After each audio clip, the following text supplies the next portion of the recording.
Hello guys, we are back with our next lecture. In this lecture, let us go through regression testing. So regression testing is done on unchanged data, guys. So basically in a large program, if there is a bug, you will be changing some particular block of code, right? So, or you will be writing the entire code again. No, you will be just updating a small block of code, right?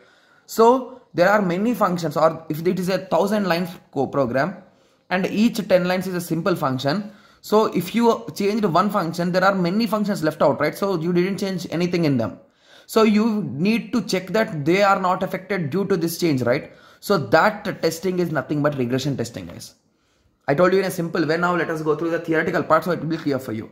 So it is defined as a type of software testing to confirm that a recent program or code change has not adversely affected the already existing features.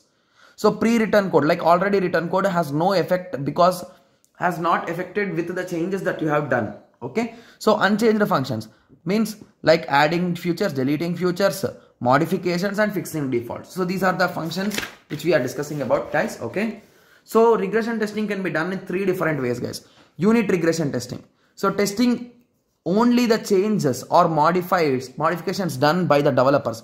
So in unit regression testing, you will be checking only the changed thing, guys.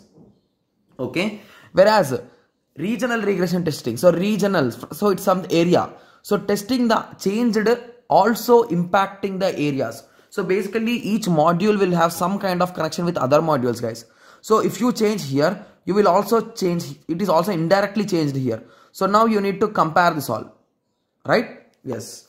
So fully regressional testing, so testing the changed and also the whole application. So here you will be checking the whole application. So these are the types of regression testings, and we have gone to the introduction to regression testing. Okay, so I hope everyone got a clear idea on this. So in the next lecture we will be going through smoke testing.